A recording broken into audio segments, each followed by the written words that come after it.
చిన్న ప్రార్థన చేసుకున్నాం. మమ్మల్ని మిక్కిలిగా ప్రేమించిన మా పరలోకపు తండ్రి, ఈ సాయంకాల సమయంలో ప్రభువా మేమందరం ఏకీభవించి నీ పాద సన్నిధికి రాగలిగిన కృపను మాకు ఇచ్చినందుకు వందనాలు, స్తుతులు, స్తోత్రాలు. ఇంతవరకు ఆశ్చర్యకరమైనటువంటి నీ కృపలు మమ్మల్ని భద్రపరిచి కాపాడారు తండ్రి. నీకు వందనాలు, స్తుతులు, స్తోత్రాలు. నాయన ఈ సాయంకాలం నీ వాక్యం ద్వారా మీరు మాతో మాట్లాడమని అడుగుతున్నాం ప్రభా. నువ్వు మాట్లాడే దేవుడు, నీ వాక్యం సజీవమైనది. మరి నీ వాక్యం ద్వారా మీరు మమ్మల్ని దర్శిస్తున్నప్పుడు వాక్యాన్ని అర్థం చేసుకుంటానికి కృపనివ్వండి ప్రభా. వాక్యానికి విధేయత చూపించడానికి కృపనివ్వండి. వాక్యాన్ని మా జీవితానికి అన్వయించుకొని నీ కొరకు ఫలించేవాడంగా చేయమని ఈ సమయంలో మీరు మా మధ్యకి రమ్మని క్రీస్తు వారి పేరట బ్రతిమిలాడుతూ వేడుకుంటున్నాను తండ్రి. ఆమేన్. ఆమేన్. ఆమేన్. వందనాలు. యాకోబు పత్రిక 1వ అధ్యాయము 19-20 వచనాలు చదువుకుందాం. యాకోబు పత్రిక 1వ అధ్యాయము 19-20 వచనాలు చదువుతాను. నా ప్రియ సహోదరులారా, మీది సంగతి ఎరుగుదురు గనుక ప్రతి మనుష్యుడు వినుటకు వేగిరపడువాడును, మాటలాడుటకు నిదానించువాడును, కోపించుటకు నిదానించువాడునై ఉండవలెను. ఎందుకనగా నరుని కోపము దేవుని నీతిని నెరవేర్చదు. యాకోబు పత్రిక క్రొత్త నిబంధన గ్రంథంలో సామెతల గ్రంథం లాంటిదన్నమాట. ఈ యాకోబు పత్రిక ఈ లోకంలో మనం జీవించడానికి అవసరమైనటువంటి విషయాలన్నీ కూడా మనకి తెలియజేస్తుంది. అంతేకాకుండా నిత్యత్వానికి వెళ్ళటానికి మనం ఎలాగ ఈ లోకంలో బ్రతకాలో అది కూడా యాకోబు పత్రికలో మనం చూస్తాం. యాకోబు మనకు తెలిసినట్లుగా యేసు ప్రభు వారి హాఫ్ బ్రదర్. ఈయన యేసు ప్రభు వారు మరి మరణించి ఆరోహణ అయిన తర్వాత మరి ఆ యొక్క మేడగదిలో శిష్యులతో పాటు పరిశుద్ధాత్మ కొరకు కనిపెట్టిన వ్యక్తి, పరిశుద్ధాత్మ పొందుకున్న ఆయన. అంతేకాకుండా అప్పుడున్నటువంటి ఆదిమ సంఘంలో ఒక స్తంభంలాగా ఎంచబడ్డాడు. యాకోబు పత్రికలో ఎంతో విలువైన పాఠాలు మనం నేర్చుకుంటాం అన్నమాట. మన ఆత్మీయ జీవితాన్ని ఎంతో బలపరిచేవన్నమాట. ఇక్కడ మనం చూసినట్లయితే ఏమంటున్నాడంటే, నా ప్రియ సహోదరులారా, మీరు ఈ సంగతి ఎరుగుదురు గనుక ప్రతి మనుష్యుడు ఫస్ట్ పాయింట్ ఏం చెప్పాడంటే వినుటకు వేగిరపడువాడును అయి ఉండాలి అని చెప్తున్నాడు. అంటే మనం ఎక్కువగా మాట్లాడేట కంటే ఒక విశ్వాసం ఎలా ఉండాలంటే వినే లక్షణం కలిగి ఉండాలి, వినటానికి ఇష్టపడాలి, ఈగర్నెస్ చూపించాలన్నమాట వినటానికి. మార్కు సువార్త 4:24 యేసు ప్రభు వారు కూడా మనం చూస్తే ఇక్కడ ఒక పారబుల్స్ ఆయన చెప్పిన తర్వాత యేసు ప్రభు వారు ఏమనేవారంటే, వినుటకు చెవులు ఎవరికైనా నుండిన ఎడల వాడు వినుడు గాక అనెను అని అంటారు. అంటే మనకి చెవులు లేవా? ఉన్నాయి. ఎక్స్టర్నల్గా మనకి ఇయర్స్ ఉన్నాయి. కానీ చెప్పిన మాటలు మన యొక్క చెవుల్లోనికి మనం తీసుకొని వాటిని మా హృదయంలోనికి తీసుకొని వాటిని మనం మన జీవితాలకు అన్వయించుకోవటం అనమాట. వినుటకు చెవులైన ఎవరికైనా ఉన్న ఎడల వాడు వినుడు గాక అంటే వినాలి, అర్థం చేసుకోవాలి, అన్వయించుకోవాలి జీవితానికి. అంతేకాకుండా నీకు ఏం చెప్పారంటే యేసు ప్రభు ఇంకొక మాట కూడా చెప్పారు, మరియు మీరేమి వినుచున్నారో జాగ్రత్తగా చూచుకోండి అంటున్నారు. చాలా సంగతులు మనం వింటాం కదా, అవన్నీ కూడా మన ఆత్మీయ జీవితానికి మేలు చెయ్యవు. మనం వినకూడని వాటిని అసలు వినకూడదు అనమాట. అందుకని యేసు ప్రభు వారు ఏమన్నారంటే, మీరేమి వినుచున్నారో జాగ్రత్తగా చూచుకోండి అంటున్నారు. యెహోవా దేవుడు కూడా యెషయా గ్రంథము 1:19 ఏమన్నారంటే ఇశ్రాయేలీయులతో, మీరు సమ్మతించి నా మాట వినిన ఎడల భూమి యొక్క మంచి పదార్థములను అనుభవించరు అంటాడు. అంటే దేవుడు ఆయన మాటలు మనం వినాలి, ఆ మాటలకు మనం సమ్మతించాలి, ఒప్పుకోవాలి అని చెప్తున్నాడు అనమాట. మనం ఎప్పుడైతే దేవుని మాటలు విని వాటికి సమ్మతిస్తామో అప్పుడు భూమి మీద ఉన్న మంచి పదార్థాలన్నీ అనుభవిస్తామంట, అన్ని బ్లెస్సింగ్స్ మనం పొందుకుంటాం అంటున్నాడు అనమాట. అంతేకాకుండా మనం చూసినట్లయితే యోహాను సువార్త 8:47 ఏమని ఉంటుందంటే యేసు ప్రభు వారు చెప్పారు ఒక మాట, దేవుని సంబంధి అయిన వాడు దేవుని మాటలు వినును అని ఉంటుంది. మనం ఏం మాటలు వినాలి? దేవుని మాటలు వినాలన్నమాట. అది మన ఆత్మీయ జీవితానికి మేలుకరంగా ఉంటుంది అన్నమాట. యెషయా భక్తుడు కూడా 50వ అధ్యాయం మరి 4-5 వచనాల్లో మనం చూసినట్లయితే ఏమంటాడంటే, యెహోవా దేవుడు అంట యెషయాకి వినే చెవినిచ్చాడు. దానికోసం మనం కూడా ప్రార్థన చేయాలి. బట్ ఇక్కడ ఏమంటాడంటే, శిష్యులు వినున్నట్లుగా నేను వినుటకై ఆయన ప్రతి దినము నాకు వినుబుద్ధిని పుట్టించుచున్నాడు. యెహోవా నా చెవికి వినుబుద్ధిని పుట్టించగా నేను ఆయన మీద తిరుగుబాటు చేయలేదు అంటున్నాడు. చూడండి ఎంత చక్కగా. మరంట ప్రతి ఉదయం కూడా మరి యెహోవా దేవుడు యెషయాకి వినే బుద్ధిని పుట్టించాడు. యెహోవా దేవుడు తనకి వినే బుద్ధిని పుట్టించాడు కాబట్టి ఆయన మీద ఎప్పుడు కూడా యెషయా తిరుగుబాటు చేయలేదు. ప్రతి ఉదయం కూడా ఆ వినే బుద్ధిని పుట్టించాడంటే యెషయాకి. అందుకని యెషయా దేవుడు తనకు అప్పగించిన పనిని ఎంతో నమ్మకంగా చేశాడు. అంతా మనం యెషయా గ్రంథం అంతా చదివినట్లయితే మనం కూడా దీని కొరకు ప్రార్థన చేయాలన్నమాట. ప్రభువా నాకు నీ మాటను వినే బుద్ధి పుట్టించు, అది నా ఆత్మకు మేలుకరం, నా ఆత్మకు బలం అని చెప్పగలిగి ఉండాలన్నమాట. ప్రార్థన చేయగలిగి ఉండాలన్నమాట. మరి ప్రతి దినం దేవుని వాక్యం వినటానికి మనం ఆసక్తి కలిగి ఉండాలి. ప్రతి దినం వ్యర్థమైనవి కాదు అవి, వాటి వల్ల మనకి ఏ మేలు లేదు. రోజు చాలా వింటా ఉంటాం మనం. ముఖ్యంగా టీవీ ముందు నుంచి కూర్చొని న్యూస్ విని విని మన తల్ల కూడా వేడెక్కిపోతా ఉంటాయి. సో మనల్ని డిస్టర్బ్ చేసేటువంటి విషయాలు ఏమి మనం వినకుండా మనల్ని మరి నెమ్మదిగా మన ఆత్మీయ జీవితానికి మేలు చేసే వాటిని మనం వినాలి. దేవుని వాక్యాన్ని మనం రోజు వినే ఆసక్తి మనం కలిగి ఉండాలి. ఎందుకు దేవుని వాక్యం మనం వినాలి రోజు అనేది మనం చూసినట్లయితే, మరి 2 తిమోతిలో మరి పౌలు ఈ విధంగా చెప్తున్నాడు అన్నమాట. దేవుని లేఖనం అంట దైవావేశం వల్ల కలిగింది కదా, అందుకని ఆ లేఖనం మనకు ఉపదేశిస్తుందంట, మనం తప్పు చేసినప్పుడు ఖండిస్తుందంట, మన తప్పును దిద్దుకునేటట్టు చేస్తుందంట, నీతి యందు శిక్షణ చేస్తుందంట. అది మన ఆత్మకి ఎంత మేలు కదా. ఈ 4 విషయాలు జరుగుతాయి మనం దేవుని వాక్యాన్ని విన్నట్లయితే రోజు. ఫస్ట్ మనం ఏం చెప్తున్నాను, మనకి ఉపదేశిస్తుంది దేవుని వాక్యం. రెండోది మనల్ని తప్పు చేసినప్పుడు ఖండిస్తుంది. మూడోదేమో తప్పు దిద్దుకోవటానికి సహాయం చేస్తుంది. నీతి యందు శిక్షణ చేయటానికి దేవుని వాక్యం ప్రయోజనకరం. అందుకని మనం ప్రతి దినం దేవుని వాక్యం వినటానికి ఎంతో సిద్ధపడాలన్నమాట. వినటానికి వేగిరపడటం, ఏమి వినటానికి వేగిరపడటం, అది మనం గుర్తించుకోగలిగి ఉండాలన్నమాట. ప్రకటన గ్రంథంలో కూడా మనం చూసినట్లయితే మరి ఆ 7 సంఘాలకి దేవుడు తన మెసేజ్ పంపిస్తూ ప్రతి చోట ఏమని అంటాడంటే, చెవి గలవాడు ఆత్మ సంఘముతో చెప్పుచున్న మాట వినుగాక అని అంటాడు. చెవి గలవాడు అంటే వాక్యాన్ని విని రిసీవ్ చేసుకునేవాడు అనమాట. చెవి గలవాడు అంటే ఎక్స్టర్నల్ ఇయర్స్ అని కాదు ఇక్కడ. చెవి గలవాడు ఆత్మ సంఘములతో చెప్పుచున్న మాట వినుగాక. పరిశుద్ధాత్మ వాక్యం ద్వారా మాట్లాడుతున్నప్పుడు మనం విని లోపడాలన్నమాట. అయితే కొంతమంది దేవుని వాక్యం వినటానికి ఆసక్తి చూపించారంట, కానీ వేరే మాటలు వింటారంట. ఆ వేరే మాటలు ఏంటో కూడా దేవుని వాక్యంలో ఉందన్నమాట. కొంతమంది అంట హానికరమైన మాటలు వినటానికి ఇష్టపడతారు, హానికరమైన మాటలు. కొంతమంది గాసిప్ వినటానికి ఇష్టపడతారు, చాలా ఈగర్నెస్ చూపిస్తారంట గాసిప్ వినటానికి. మరి సామెతల గ్రంథంలో ఏమనుందంటే, నాలుక హానికరమైన మాటలు పలుకుచుండగా అబద్ధికుడు చెవి యొగ్గుతాడండి. నువ్వు దేవుని వాక్యానికి చెవి యొగ్గుతున్నావా? హానికరమైన మాటలు ఇంకొకళ్ళ గురించి చెప్తుంటే దానికి నువ్వు చెవి యొగ్గుతున్నావు. దేవుని వాక్యం ఏమంటుంది? నాలుక హానికరమైన మాటలు పలుకుతుంటే అబద్ధికుడు చెవి యొగ్గుతాడు. నువ్వు చెవి యొగ్గుతున్నావంటే అబద్ధికుడు అన్నమాట. దేవునికి ఇష్టం లేని వ్యక్తిగా ఉంటుంది. తర్వాత మరి కొంతమంది అయితేనేమో దేవుని వాక్యాన్ని యథార్థంగా వినటానికి ఇష్టపడరంట. వాళ్ళు కల్పనా కథలు వినటానికి ఇష్టపడతారు. కల్పనా కథలు, దేవుని వాక్యం గట్టిగా ఎవరన్నా బోధిస్తూ ఉంటే అదేంటో వాళ్ళకి ఇష్టం ఉండదంట. వాళ్ళు కల్పనా కథలు అంటే ఇష్టపడతారు. మరి ఇక్కడ ఏమనుందంటే 2 తిమోతి 4:3 ఏమని ఉంటుందంటే, జనులు హితబోధను సహింపక, హితబోధ అంటే మంచి బోధ, దేవుని వాక్యం, దాన్ని సహించరంట చాలా మంది. జనులు హితబోధను సహింపక దురద చెవులు గలవారై తమ స్వకీయ దురాశలకు అనుకూలమైన బోధలను తమ కొరకు పోగు చేసుకొని సత్యమునకు చెవిని యొక్క కల్పనా కథల వైపు తిరుగు కాలము వచ్చును. అదే కాలంలో మనం ఇప్పుడు ఉన్నాం.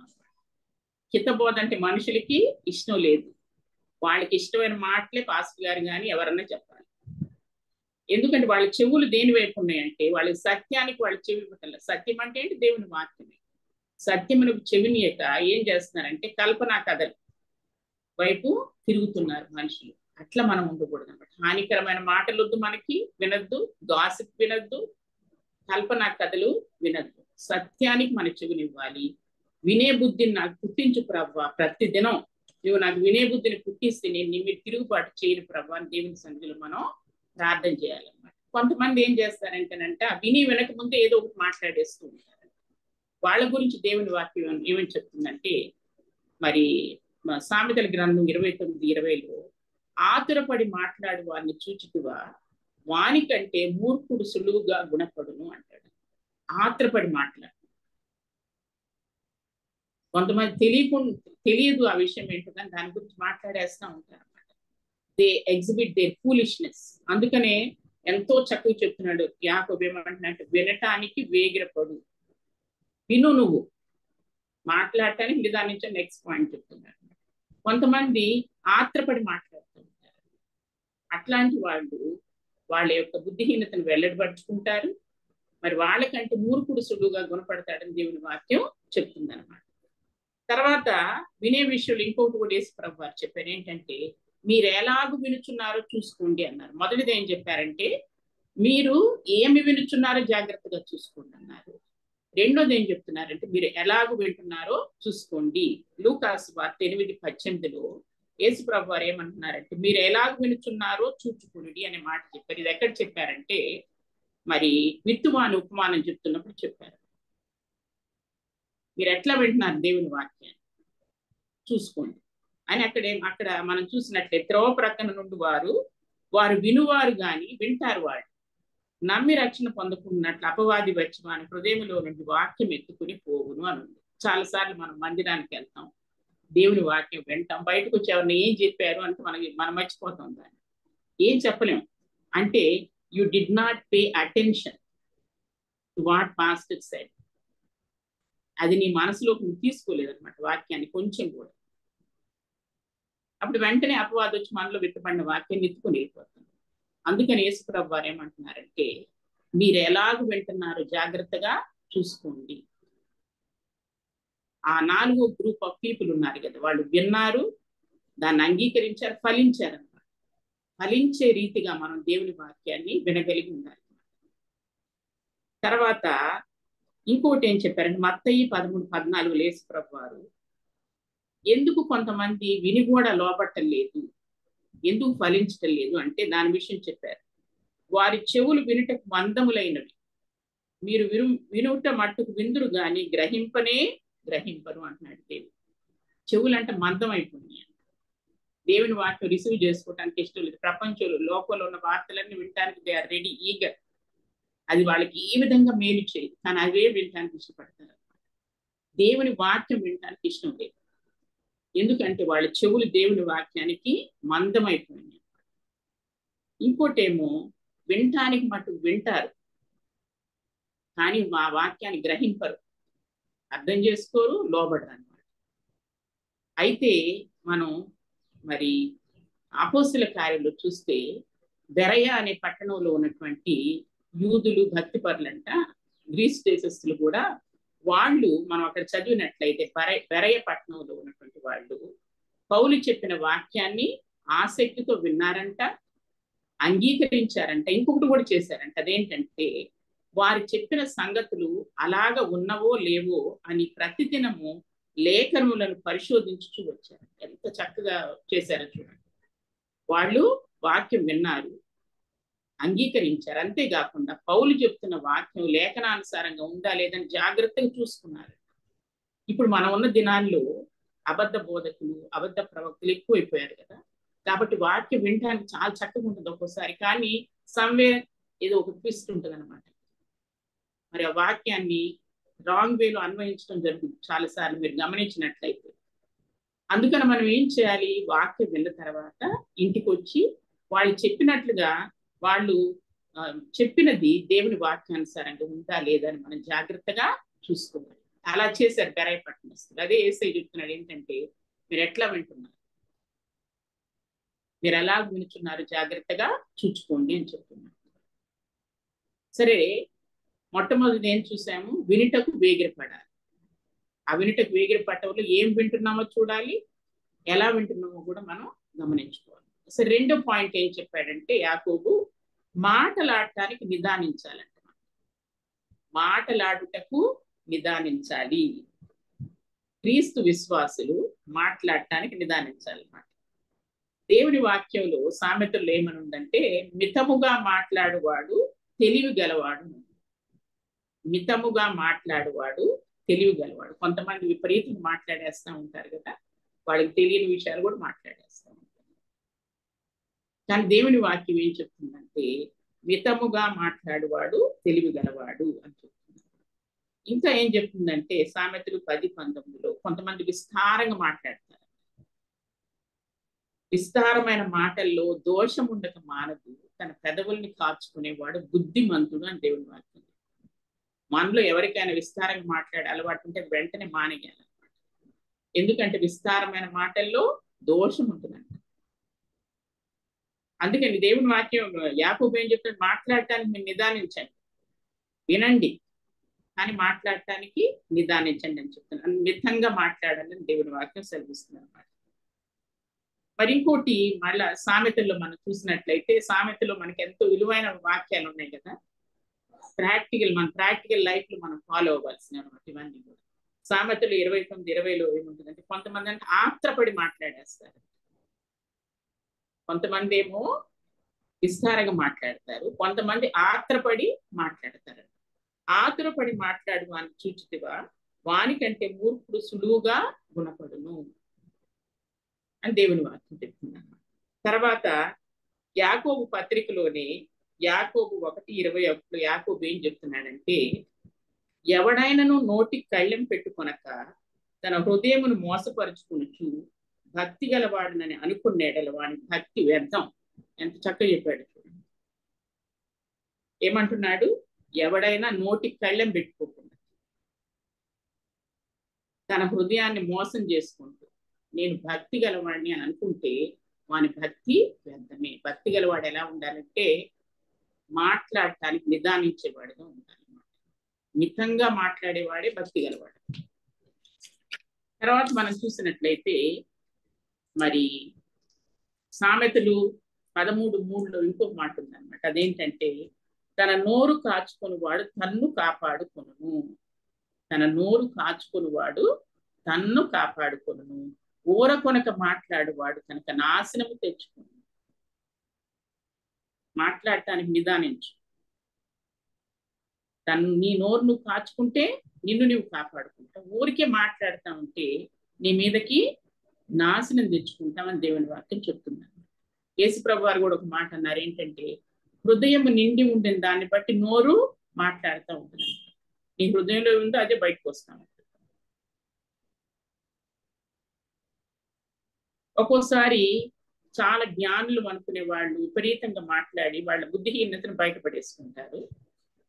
కొంతమంది బుద్ధిహీనులు అనే వాళ్ళు అనుకుని అందరూ అనుకుంటారు వీళ్ళు బుద్ధిహీనులని, కానీ అట్లాంటి వాళ్ళు మౌనంగా ఉండి వాళ్ళు చాలా జ్ఞానులు అన్నట్టుగా చూపిస్తారు అనమాట. అది కూడా దేవుని వాక్యంలో ఉంది, మీరు చూడొచ్చు. అది సామెతలు 17:28 ఏమనుందంటే, ఒకడు మూఢుడైనను మౌనముగా నుండి నీడల వాడు జ్ఞాని అని ఎంచబడతాడు. చూడండి, చక్కగా రాయబడింది. ఒకడు మూఢుడైనను మౌనముగా నుండి నీడల వాడు జ్ఞాని అని ఎంచబడును. అట్టివాడు పెదవులు మూసుకొనగా వివేకి అని ఎంచబడును అని.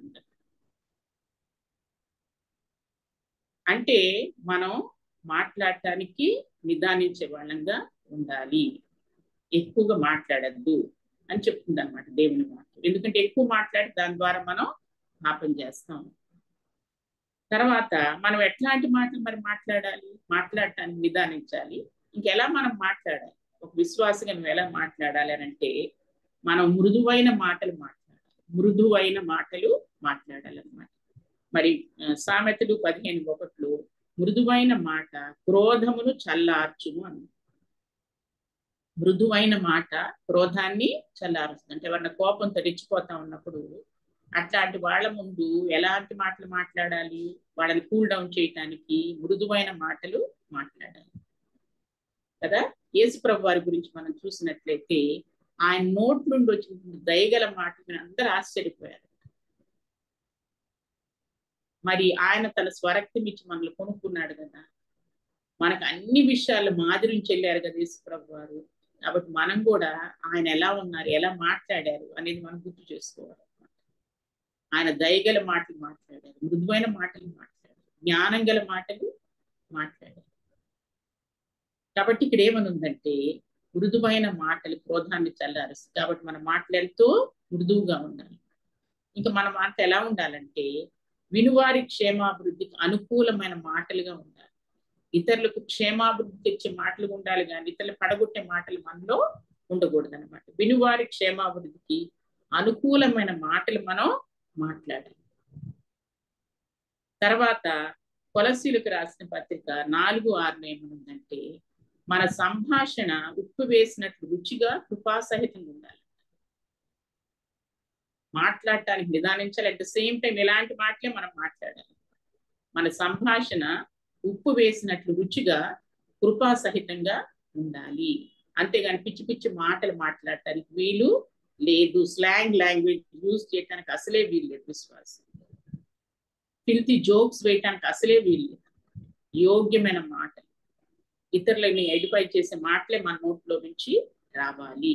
అంతేగాని అందరితో కలిసి నేను కూడా ఇలా మాట్లాడటానికి వీలు లేదు. దేవుడు చెప్తున్నాడు అనమాట, మీ సంభాషణ ఉప్పు వేసినట్టు రుచిగా కృపాసహితంగా ఉండాలి అని చెప్తున్నాడు అనమాట దేవుడు. తర్వాత యెషయా గ్రంథంలో యెషయా ప్రవక్త 50:4 ఏమంటున్నాడంటే అలసిన వాణిని మాటల చేత ఊరడించు జ్ఞానం నాకు కలుగునట్లుగా దేవుడు జ్ఞానం ఇచ్చాడు అంటున్నాడు. అలసిన వాణ్ణి మాటల చేత ఊరడించాలి. అట్లాంటి మాటలు మనం ఊరడించే మాటలు మన నోటి వెంట రావాలన్నమాట. దుఃఖంలో ఉన్న వాళ్ళని, శ్రమలో ఉన్న వాళ్ళని, వాళ్ళ దగ్గరికి వెళ్ళినప్పుడు చాలా మంది దుఃఖంలో శ్రమలో ఉన్న వాళ్ళ దగ్గరికి వెళ్ళి కఠినంగా మాట్లాడుతూ ఉంటారు. మీరు ఇట్లా చేశారు కాబట్టి మీకు ఇట్లా అయింది, దేల్ బి జడ్జిమెంటల్. అట్లా మాట్లాడటానికి వీలే లేదు. మనం ఎలా మాట్లాడాలంటే మరి ఊరడించే మాటలు మనం మాట్లాడాలి. అలసిన వాణ్ణి ఊరడించు మాటల చేత అలసిన వాణ్ణి మాటల చేత ఊరడించు జ్ఞానము కలుగుటకై ఆయన నాకు శిష్యునికి తగిన నోరు ఇచ్చి ఉన్నాడు అంటున్నాడు యెషయా. అలసిన వాణిని మాటల చేత ఊరడించు జ్ఞానము కలుగుటకై ఆయన నాకు శిష్యునికి తగిన నోరు ఇచ్చి ఉన్నాడు అంటున్నాడు. దేవుడు మనల్ని తన వాగ్దానం ద్వారా ఆదరిస్తున్నాడు, బలపరుస్తున్నాడు కదా. మరి నువ్వు నేను ఆయన స్వరక్తం ఇచ్చి కొనుక్కోబడ్డాం కదా, ఆయన వెంబడించే వాళ్ళం, ఆయన డిసైపుల్స్ ని, ఆయన బిడ్డలము. కాబట్టి మనం కూడా ఆయనలాగా ఎలా ఉండాలంటే ఊరడించే మాటలు మాట్లాడగలిగి ఉండాలి. కంఫర్టింగ్ వర్డ్స్ ఒక విశ్వాస నోటి నుంచి రావాలి, కానీ కఠినమైన మాటలు జడ్జిమెంటల్ వర్డ్స్ రావడానికి వీలే లేదన్నమాట. కాబట్టి ఇక్కడ దేవుని వాక్యాలు మనం చూస్తున్నప్పుడు మృదువైన మాటలు రావాలి మన నోటి వెంట. మరి మన సంభాషణ ఉప్పు వేసినట్లు రుచిగా ఉండాలి. క్షేమాభివృద్ధికి అనుకూలమైన మాటలు మనం మాట్లాడాలి. కంఫర్టింగ్ వర్డ్స్ మన నోటి వెంట రావాలన్నమాట. యోబు అంటే చాలా దుఃఖంలో ఉన్నాడు, అన్ని కోల్పోయాడు. ఆయన శిష్యులందరూ, ఆయన స్నేహితులు వచ్చారు. మొదట్లో కొంచెం ఆయన్ని ఊరడించే మాటలు మాట్లాడారు, కానీ లేటర్ మనం చూసినట్లయితే అందరూ కూడా ఆయన్ని ఏం చేస్తున్నారు, జడ్జి చేసినట్లు మాట్లాడుతున్నారు. నువ్వేదో తప్పు చేసావు, నీ పిల్లలు ఏదో తప్పు చేశారు, అందుకని ఇట్లా అయింది నీకు అని అంటున్నారు. They did not comfort him. వాళ్ళ నోటి వెంట కంఫర్టింగ్ వర్డ్స్, ఊరడించే మాటలు రాలేదు. అందుకని యోబు ఏమన్నాడంటే తన శిష్యుల్ని, తన ఫ్రెండ్స్ ఏమన్నాడంటే నా స్నేహితులు పనికి మాలిన వైద్యులు అన్నాడు. ఇది చదవండి యోబు గ్రంథం. నా స్నేహితులు పనికి మాలిన వైద్యుడి దగ్గరికి మనం ఎందుకు వెళ్తాం? మరి మనకి ఆయన ట్రీట్ చేస్తాడు, కరెక్ట్ మెడిసిన్ ఇస్తాడు. ఈ ఫ్రెండ్స్ వచ్చారు కానీ అతన్ని ఆదరించడం, అతన్ని నిందిస్తున్నారు అన్నమాట. ఇంకా బాధను ఎక్కువ చేసేస్తున్నారు యోబుకి. అందుకని నా స్నేహితులు పనికి మాలిన వైద్యులు అన్నాడు. అంతేకాకుండా ఇంకేమన్నాడంటే నా స్నేహితులు ఎండిన వాగుల్లాగా ఉన్నారంటున్నాడు. ఎండిపోయిన వాగు దగ్గరికి నీవు దాహం తీర్చుకుంటానికి వెళ్తే అక్కడ నీళ్లు ఉండవు కదా. స్నేహితులు అతన్ని కంఫర్ట్ చేస్తారనుకుంటే అతన్ని ఇంకా దుఃఖపెడుతున్నారు. అందుకని ఏమన్నాడు తన ఫ్రెండ్స్ ని, నా స్నేహితులు ఎండిపోయిన వాగులు లాంటి వాళ్ళు. కాబట్టి మనం ఎంతో కేర్ఫుల్గా ఉండాలి. అలసిన వాళ్ళని ఆదరించే మాటలే మన నోటి వెంట రావాలన్నమాట. మరి కీర్తనలు 52లో ఇది దావీదు రాసిన కీర్తన. ఇక్కడ దోయోగు అనేటువంటి వ్యక్తి గురించి మాట్లాడుతూ దావీదు ఏమంటున్నాడంటే, అధిక నాశనకరమైన మాటలు ఇతను మాట్లాడాడు. అధిక నాశనకరమైన మాటలు మాట్లాడేవాళ్ళు కూడా ఉన్నారు. అంటే అవతలి వ్యక్తిని నాశనం చేసేటువంటి మాటలు. ఈ దోయేగు ఎవరని మనం చూసినట్లయితే ఇతను సౌలు యొక్క పశువుల కాపరుల మీద అధిపతి అన్నమాట. ఇతను దావీదు మీద సౌలుకి కొన్ని హానికరమైన మాటలు చెప్పాడు. దావీదు సౌలు నుంచి పారిపోతూ ఉన్నాడు. పారిపోతూ ఆయన ఏం చేశాడంటే దావీదు నోబు అనే ఒక పట్టణానికి వచ్చాడు అన్నమాట. ఇది మనం ఎక్కడ చూస్తామంటే మీరు తర్వాత చదవండి. ఇది 1 సమూయేలు 21-22 అధ్యాయాలు. అంటే మాటలు ఎంత భయంకరమైన కాన్సిక్వెన్స్ దారి తీస్తాయి అనేది అనమాట. ఈ దావీదు నోబు అనే పట్టణానికి వచ్చి అక్కడ అహీమెలెకు అనే ఒక యాజకుడిని కలుసుకున్నాడు.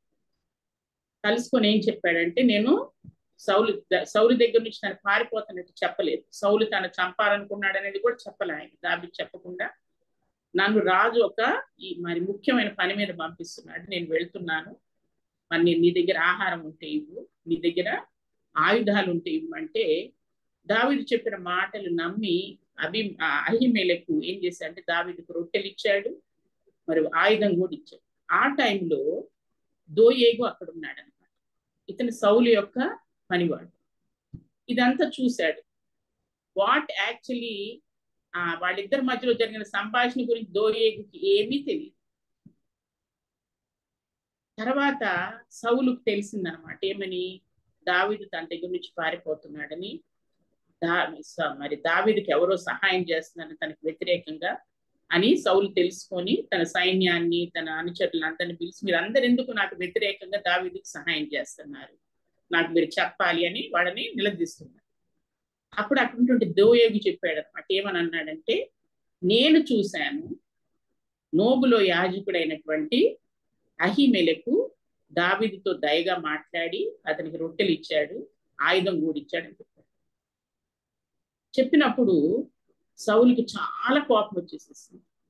ఓహో, ఈ అహీమెలెకు అన్నమాట దావీదును నాకు వ్యతిరేకంగా రేపుతున్నాడు అని చెప్పి అహీమెలెకును పిలిపించాడు. పిలిపించి, నువ్వు ఎందుకు దావీదుకి సహాయం చేసావు నాకు వ్యతిరేకంగా అని అడిగితే అహీమెలెకు చెప్తాడు, అయ్యో మరి దావీదు లాంటి యోగ్యుడైనటువంటి వ్యక్తి ఎవరున్నారు సౌలు రాజా, మరి మీ ఇద్దరి మధ్యలో ఏం జరిగిందో నాకు తెలియదు, నీవు పంపించిన పని మీద వచ్చానంటేనే నేను ఆయనకి ఇచ్చి పంపించానని చెప్తాడు. చెప్పినా కూడా సౌలు విపరీతమైన కోపంతో దోయోగి చెప్పిన మాటలు విని ఏం చేస్తాడంటే ఈ అహీమెలెకుని ఇంకా 85 మంది యాజకుల్ని నోబు పట్టణంలో నుంచి పిలిపించి వాళ్ళందరినీ కూడా చంపించేస్తాడు. అంతేకాకుండా నోబు పట్టణం యాజకుల పట్టణం. ఆ పట్టణంలోకి వెళ్ళి స్త్రీలని, పురుషుల్ని, పిల్లల్ని, అక్కడ పశువుల్ని అన్నిటిని కూడా చంపించేశారు. ఎంత భయంకరమో చూడండి. కోపం అంట చాలా వరదలాగా పొరుగుతుందంట. సౌలు ఇలా చేయటానికి కారణం ఎవరు? దోయేగు చెప్పిన మాటలు. అతని మాటలు వినటం వల్ల అక్కడ ఉన్నటువంటి యాజకులందరూ చనిపోయారు. ఒక్క వ్యక్తి తప్పితే పట్టణంలో అందరూ చనిపోయారు. కొంతమంది చాలా హానికరమైన మాటలు మాట్లాడతారు. ఎవ్వరూ విశ్వాసాలు అన్న వాళ్ళు ఎవ్వరు కూడా మాట్లాడకూడదు. కొన్ని ఇతరుల గురించి మనకు కొన్ని విషయాలు తెలిసినా అవి కూడా మనం మాట్లాడకూడదు. రిలేషన్షిప్స్ దెబ్బతీసే మాటలు అసలే మాట్లాడకూడదు. ఎంతో జాగ్రత్తగా ఉండాలి. మన నోటి వెంట క్షేమాభివృద్ధికి అనుకూలమైన మాటలే రావాలి. మనం మాట్లాడటానికి చాలా నిదానించాలి. దోయోగి ఏదో చెప్పాలనుకున్నాడు, చెప్పేశారు. దానివల్ల ఎంతో నష్టం జరిగింది. You should be very very careful మనం మాట్లాడేటప్పుడు. అందుకనే మత్తయి సువార్త 12:36 యేసు ప్రభు వారు ఏమన్నారంటే, నేను మీతో చెప్పినది ఏమనగా, మనుషులు పలుకు వ్యర్థమైన ప్రతి మాటకు గూర్చి విమర్శ దినమున లెక్క చెప్పవలసి ఉండును. నీ మాటను బట్టి నీతిమంతుడవని తీర్పు నుండు, నీ మాటను బట్టి అపరాధివని తీర్పు నుండు. జాగ్రత్త. దేవుడు చెప్తున్నాడు, ఎంతో స్ట్రిక్ట్ చెప్తున్నాడు యేసు. మనం మాట్లాడే ప్రతి వ్యర్థమైన మాటకి విమర్శ దినాన్ని లెక్క చెప్పాలి. అసలు ఇది ఎప్పుడన్నా మనం మైండ్ఫుల్గా ఉంటామా? ఇది మైండ్ఫుల్గా ఉంటే చాలా మాట్లాడటానికి విధానిస్తాం అనమాట. ఇవాళ నుంచి చాలా మైండ్ఫుల్గా ఉందాం మనం అందరం. దేశే మనకి చెప్తున్నాడు, నేను మాట్లాడే ప్రతి వ్యర్థమైన మాటకి, అన్ని మాటలు కాదు, వ్యర్థమైన మాటకి మరి విమర్శ దినాన్ని లెక్కకు చెప్పాలి. నా మాటను బట్టే నేను నీతిమంతుడిని తీర్పు నొందుతాను, లేదా నా మాటను బట్టి నేను అపరాధాన్ని తీర్పు నొందుతాను అని గుర్తుపెట్టుకోవాలన్నమాట. అందుకని మాట్లాడటానికి నిదానించమంటున్నాడు యాకోబు. తర్వాత మనం మాట్లాడే మాటలు దేవుడు వింటాడట. మన ఇంట్లో అందరి ఇళ్లలో ఒక వాల్ హ్యాంగింగ్ ఉంటది కదా, Jesus is the silent listener to every conversation అని. అది మనం గుర్తుపెట్టుకుంటామా? Jesus is the silent listener to every conversation. అది ఉంటుంది మనకి మన వాల్స్ మీద. అందుకని మలాకి 3:16 ఒక చక్కటి మాట రాస్తుంది. అదేంటంటే, అప్పుడు యెహోవా యందు భయభక్తులు గలవారు ఒకరితో ఒకరు మాట్లాడుచుండగా యెహోవా చెవియొగ్గి ఆలకించాడు. ఎంత బాగుంది కదా ఈ వాక్యం. యెహోవా తన యందు భయభక్తులు గలవారు మాట్లాడుచు ఉండగా యెహోవా చెవియొగ్గి ఆలకించాడు. దేవుని మాట, దేవుని స్తుతించడం, దేవుని నా పట్ల ఆశ్చర్యకార్యాలు చేశాడని చెప్పడం, ఇలా దేవుణ్ణి ఎగ్జాల్ట్ చేస్తూ మంచి యోగ్యమైన మాటలు మాట్లాడుకుంటే దేవునికి ఎంతో సంతోషాన్ని కలిగిస్తాను. తర్వాత యెహోవా యందు భయభక్తులు కలిగి ఆయన నామము స్మరించుచూ ఉండు వారికి జ్ఞాపకార్థముగా ఒక గ్రంథము ఆయన సముఖమందు వ్రాయబడెను. ఆయన మాటలు స్మరిస్తూ ఉండేవాళ్ళు, ఆయన మాటలు మాట్లాడే వాళ్ళ గురించి అంట జ్ఞాపకార్థంగా యెహోవా సముఖంలో ఒక గ్రంథం రాయబడదు. ఆ గ్రంథంలో మన పేరు ఉంటుందా అనేది మనం చూసుకుందాం. దేవుడు మన మాటలు వింటాడు అనేటువంటిది మనం మైండ్ఫుల్ గా ఉంటాం. తర్వాత మూడోది మరి యాకోబు ఏం చెప్పాడంటే, కోపించుటకు నిదానించువాడునై ఉండాలి. ఇది చాలా ఇంపార్టెంట్. మనకి కోపం అసలు పాపమే కాదనుకుంటారు చాలా. అది మనలో ఉండే ఒక ఎమోషనల్ ఫీలింగ్ అనుకుంటారు. కోపం వస్తుంది, కానీ దాన్ని కంట్రోల్ చేయాలి. అది విశ్వాసం చేయాల్సిన పని. కోపించుటకు నిదానించువాడు అయి ఉండాలి అంటున్నాడు. ఎందుకు అంటున్నాడు యాకోబు ఈ మాట? కింద లైన్లో ఏమంటాడంటే, ఎందుకనగా నరుని కోపము దేవుని నీతిని నెరవేర్చదు. నరుని కోపము దేవుని నీతిని నెరవేర్చదు. దేవుని నీతి ఏంటి? దీర్ఘశాంతం. ఆయన దీర్ఘశాంతం. కోపిస్తూనే వాత్సల్యం చూపించేవాడు ఆయన. కాబట్టి మన కోపము దేవుని నీతిని నెరవేర్చదు అన్నమాట. మనం విశ్వాసంగా కనబడడం కూడా టైంలో కోపంతో రంకెలేస్తున్నాం. జాగ్రత్తగా ఉండాలన్నమాట.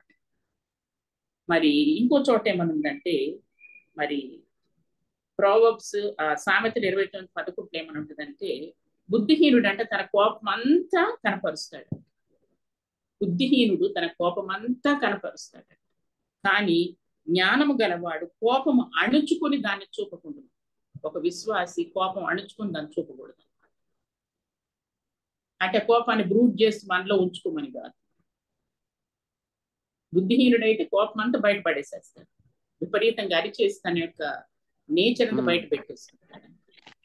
కానీ బుద్ధిమంతుడు ఎలా ఉంటాడంటే, జ్ఞానం గలవాడు కోపం అణుచుకొని దాన్ని చూపకుండును అని ఉందన్నమాట.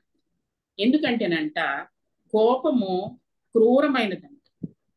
కోపము క్రూరమైనది, అసలు దాని జోలికే వెళ్ళదు. ఇంకో చోట ఏమనుందంటే, ఎఫెసీయులకు రాసిన పత్రిక 4:26 పౌలు ఏమంటాడంటే, మనందరికీ తెలిసిన వాక్యం, కోపపడుడి గాని పాపం చేయకుడి, సూర్యుడు అస్తమించే వరకు మీ కోపము నిలిచి ఉండకూడదు. అవును, కోపపడాలి. తప్పు చేసినప్పుడు తప్పకుండా మనం కోపపడి దాన్ని కరెక్ట్ చేయాలన్నమాట. సూర్యుడు అంటే నెక్స్ట్ డే దాన్ని క్యారీ చేయకూడదు అనమాట. కోపాన్ని క్యారీ చేస్తున్నామంటే అర్థం ఏంటంటే అపవాదికి చోటు ఇచ్చేస్తున్నాం. ఆ కోపం మనసులో పెట్టుకొని ఇంకా ఇంకో క్రోధానికి ఇంకొక దానికి ఎలా రిటాలియేట్ చేద్దాం, ఏం చేద్దాం అని ఆలోచన చేస్తాం అన్నమాట. ఎప్పుడైతే కోపాన్ని మనం నెక్స్ట్ డే క్యారీ చేస్తామో అప్పుడు అపవాదికి మనం చోటు ఇచ్చి శోధనలో పడిపోతాం. అంటే మన కోపం అనేది పాపం లేనిదిగా ఉండాలి. దేశ ఎగ్జాంపుల్ సెట్ చేసి చూపించారు. ఇక్కడ మనం చూసినట్లయితే మరి యేసుప్రభు వారి లోకంలో ఉన్నప్పుడు కొన్ని సందర్భాల్లో ఆయన కోపం తెచ్చుకున్నారు యేసుప్రభు వారు.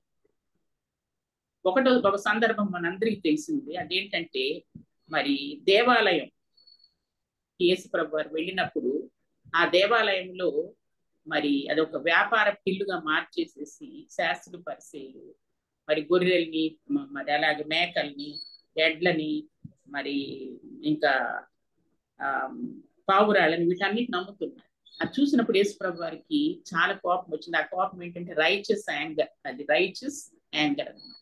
ఏమన్నారంటే మరి నా తండ్రి ఇంటిని మీరు వ్యాపార పిల్లుగా మార్చేసేసారన్నారు అనమాట. అక్కడ ఉందన్నమాట. మరి దేవాలయంలో ఎడ్లను గొర్రెలను అమ్మువారు రోకను మార్చువారు కూర్చుంటే చూచి తాళ్లతో కొరడాలు చేశారు. ఎంత కోపం వచ్చిందంటే యేసుప్రభు వారికి. అదే చూస్తున్నాం. ఫస్ట్ తాళ్లతో కొరడాలు చేసి మనుషుల్ని కొట్టలు ఆయన ఏం చేశారంట, గొర్రెలను ఎడ్లను అన్నింటినీ దేవాలయంలో నుండి తోలేసేసారు. దేవుని మీ మందిరం పరిశుద్ధమైన మందిరం ఇవన్నీ మీరు చేస్తున్నారా? అంతేకాకుండా రోకలు మార్చువారు రోకలు చల్లి వేసి వాళ్ళ బల్లని పడదూసి తెల్లగొట్టేశారంట అందరిని. అది ఒకసారి చూస్తున్నాం ఆయన కోపం తెచ్చుకున్నారు అని. రెండోది ఎక్కడ చూస్తున్నామంటే మార్కు సువార్త 3వ అధ్యాయం. అక్కడ ఏంటంటే యేసుప్రభు వారు మరి సమాజ మందిరంలో ఉంటారు. మరి ఓచు చేయగలవాడు అక్కడ ఉంటాడు. అది విశ్రాంతి దినం. యేసుప్రభు వారు స్వస్థపరుస్తాడేమో ఆయన తప్పు పడదామని శాస్త్రుల పరిచయాలు అక్కడ కూర్చొని చూస్తున్నారు అన్నమాట. యేసుప్రభు వారు అప్పుడు ఏమంటున్నారంటే మరి మీ యొక్క మరి మరి సబ్బాత్ డే రోజు మేలు చేయట ధర్మమా కీడు చేయట ధర్మమా, ప్రాణరక్షణ ధర్మమా ప్రాణహత్య ధర్మమా మీరే చెప్పండి అంటున్నారు అన్నమాట. విశ్రాంతి దినాన అంటే వాళ్ళు ఏం మాట్లాడకుండా చూస్తున్నారు. అప్పుడు యేసయ్య ఉంటాం. అక్కడ యేసయ్య గురించి ఒక మాట రాసి ఉంటుంది మార్కు సువార్త 3వ అధ్యాయంలో. ఆయన వారి హృదయ కాఠిన్యమునకు దుఃఖపడి కోపముతో వారిని కలయజూచి అన్నారు. వాళ్ళ హృదయ కాఠిన్యానికి దుఃఖపడ్డారంటే ఎందుకంటే పాపం ఓచి చేయగలవాడు బాగవ్వాలని వాళ్ళు ఆలోచించగలరు. యేసయ్య బాగు చేసి తప్పు పట్టాలని చూస్తున్నారు. అందుకని వారి హృదయ కాఠిన్యానికి ఆయన కోపం తెచ్చుకున్నాడంట, దుఃఖపడ్డాడంట, కోపం తెచ్చుకుంది. కోపంతో వాళ్ళని చూసి ఏం చెప్పారంటేనంట నీ చెయ్యి చాపమని ఆ మనుషునితో చెప్పగా వాడు చెయ్యి చాపగా అది బాగుపడిను. అప్పుడంట శాస్త్రుల పరిశీలి చాలా కోపం వచ్చి బయటకు వచ్చి ఎలాగ యేసయ్యని చంపేద్దామని చూశారు. ఒక మేలు చేసినందుకు మనుషుల యొక్క కోపం అట్లుంటుంది. యేసయ్య కోపం ఇస్ డిఫరెంట్. ఆయన మనం తప్పు చేసినప్పుడు యాజ్ ఏ లవింగ్ ఫాదర్ ఆయన మనం తప్పకుండా కరెక్ట్ చేయడానికి చూస్తారు. దానికి మనం విధేయత చూపించాలన్నమాట. ఇంకో చోట యేసుప్రభు వారు ఏమన్నారంటే మత్తయి సువార్త 5:20-22లో నేను మీతో చెప్పినది ఏమనగా తన సహోదరుని మీద కోపపడు ప్రతివాడు విమర్శకు లోనగును. జాగ్రత్త, మనం అందరం జాగ్రత్త పడాలి. తన సహోదరుని మీద కోపపడేవాడు విమర్శ జడ్జిమెంట్కి లోనవుతాడు అనమాట. తన మరి కోపం వచ్చినప్పుడు చాలా వర్డ్స్ మన నోట్లోంచి గబగబా బయటకు వచ్చేస్తాయి కదా. ఎన్ని మాటలు వచ్చేస్తాయో. అబ్యూజివ్ వర్డ్స్ వస్తాయి, హర్టింగ్ వర్డ్స్ వస్తాయి, ఫిల్తీ వర్డ్స్ కొంతమంది మాట్లాడతారు ఆ కోపంలో. అందుకని యేసుప్రభు దాని గురించి కూడా ఒక మాట అన్నారు అన్నమాట. ఏమన్నారంటే తన సహోదరుని చూసి ఆ కోపంలో వ్యర్థుడా అని చెప్పామనుకో మహాసభకు లోనవుతాం అని చెప్పారు. తన సహోదరుని చూసి వ్యర్థుడా అని చెప్పేవాడు మహాసభకు లోనగును. ఇంకో మాట చెప్పారు, ద్రోహి అని చెప్పేవాడు నరకాగ్నికే వెళ్ళిపోతాడు. ఎంత కఠినంగా చెప్పారు చూడండి యేసుప్రభు. చాలా సీరియస్ అన్నారు కోపం అని. కోపపడితేనేమో విమర్శకు లోనవుతావు. ఆ కోపంలో నువ్వు మాట్లాడే మాటలు బట్టి కూడా నువ్వేమవుతావు కూడా అక్కడ చెప్తున్నావు. వ్యర్థుడా అంటేనేమో మహాసభకు లోనవుతావు. ఆ వైట్ థ్రోన్ జడ్జిమెంట్ ముందు నుంచుంటావు అనమాట.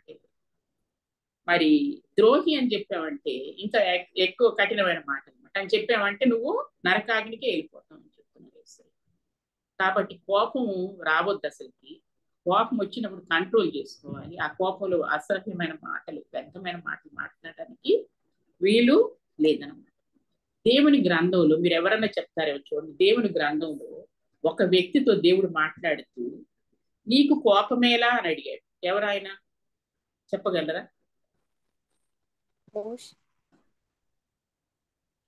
ఎవరితో? కయీను. Very good. ఎవరు చెప్పారు? కరెక్ట్ చెప్పారు. విజయలక్ష్మి. జెనసిస్ 4:6లో దేవుడు కయీనుతో మాట్లాడుతున్నాడు. కయీనుతో ఎందుకు మాట్లాడుతున్నాడు? దేవుడు హేబేలు అర్పణను అంగీకరించి కయీను అర్పణను అంగీకరించలేదని కయీనుకి చాలా కోపం వచ్చేసేసి, అందుకనే యెహోవా కయీనుతో ఏమన్నాడు? నీకు కోపమేలా? కోపం వచ్చినప్పుడు మొహం చిన్నబుచ్చుకుంటామంట. మన దేవుడు ఎంత గమనించి ఆయన మీతో మాట్లాడుతున్నాడు చూడండి. నీ కోపమేలా? నీ మొహం చిన్నబుచ్చుకున్నావు ఎందుకు? నువ్వు సత్క్రియ చేస్తే తలెత్తుకోవా? ఎంత చక్కగా దేవుడు మాట్లాడతాడు అప్పుడు కయీనుతో. అయినా కూడా కయీను దేవుడు చెప్పిన మాటలు ఏవి వినలా. వాకిటి పాపం పొంచింది, జాగ్రత్త, అది నేలుతుంది, జాగ్రత్త, నువ్వు దాన్ని అలా చెప్పుకుంటే ఏమి వినలా.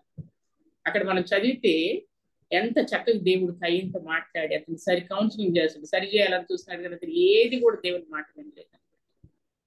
తర్వాత మరి ఇదే అధ్యాయం అంటే జెనసిస్ 4:6-8 చూస్తే ఎంత కోపంతో ఉన్నాడంటే, ఆ కోపపడు కానీ సూర్యుడు అస్తమించే వరకు మీ కోపం నిల్చుండకూడదు అని అప్పుడు ఉంది కదా. కానీ కయీను తన మనసులో ఆ కోపాన్ని గ్రూప్ చేసి చేసి చేసి తన తమ్ముడైన హేబేలుతో పొలంలో మాట్లాడాడు. వాడు పొలంలో ఉన్నప్పుడు తన తమ్ముడైన హేబేలు మీద పడి అతన్ని చంపేసేసి, కోపం ఆ హత్యకి దారితీస్తుంది. కోపం అంత భయంకరమైంది అన్నమాట. అందుకని మరి కోపము మరి వరదలాగా పొర్లుద్ది, క్రోధం అయితే ఎంతో భయంకరమైందని సామెతల్లో ఉందన్నమాట. కాబట్టి ఆ కోపాన్ని తగ్గించుకోవాలి, సహనంతో ఓర్పుతో మనం ఉండగలగాలి అని చెప్తున్నాడు అన్నమాట దేవుడు. మరి శాస్త్రుడి పరిశీలు కూడా యేసుప్రభు వారి మీద విపరీతమైన కోపంతో ఆయన ఇప్పుడు కూడా ఆయన ఎలాగూ సంహరించుమా అని ఎదురు చూశారు. యేసయ్య చెప్పినటువంటి మాటలు వినటానికి వాళ్ళు ఇష్టపడలేదు. వాళ్ళ బేస్ కరెక్ట్ చేసుకోమని యేసయ్య చెప్తూ ఉన్నప్పుడు వాళ్ళు అస్సలు ఇష్టపడలేదు అన్నమాట. ముండికి తిరిగారన్నమాట. కానీ దేవుడు ఈరోజు మనకేం చెప్తున్నాడంటే, ఆ కోపం అనేది ఉండటానికి వీలు లేదు. నరుని కోపము దేవుని నీతిని నెరవేర్చదు. అట్లని చెప్పి తప్పు చేస్తున్నప్పుడు కూడా మనం కోపం అరుచుకోకుండా, తప్పు చేస్తున్నప్పుడు తప్పకుండా మనం అవతల వ్యక్తిని గద్దించాలి, సరిచేయగలిగి ఉండాలి. అంతేగాని విపరీతమైన కోపం తెచ్చుకుని ప్రతి చిన్నదానికి మరి మనం తెచ్చిపోవటం అనేది చాలా తప్పు, దేవునికి ఇష్టం లేదన్నమాట. నీ యేసు ప్రభు చూపించినటువంటి యాంగర్ రైచస్ యాంగర్, అటువంటి యాంగరే మనం కలిగి ఉండాలి. కానీ మరి పాపం చేసే రీతిగా మన కోపము ఉండకూడదు. ఇవాళ సాయంత్రం మరి ప్రభు మనతో మాట్లాడుతున్నారు, 3 చేయమంటున్నారు విశ్వాసంగా మనల్ని. 1, వినటానికి వేగిరపడండి. ఏం వింటున్నారో చూడండి, ఎలా వింటున్నారో చూసుకోండి అని చెప్పారు. 2, మాట్లాడటానికి నిదానించండి. ఏం మాట్లాడాలో కూడా చెప్పారు యేసు ప్రభు దేవుడు. 3 ఏంటంటే కోపించడానికి నిదానించండి. నరుని కోపం దేవుని నీతిని నెరవేర్చదు, జాగ్రత్తగా ఉండండి అని ప్రభు మనల్ని హెచ్చరించారు. ఈ వాక్యం మనందరి ఆత్మీయ జీవితాలకు సహాయం చేయను గాక. ఆమేన్.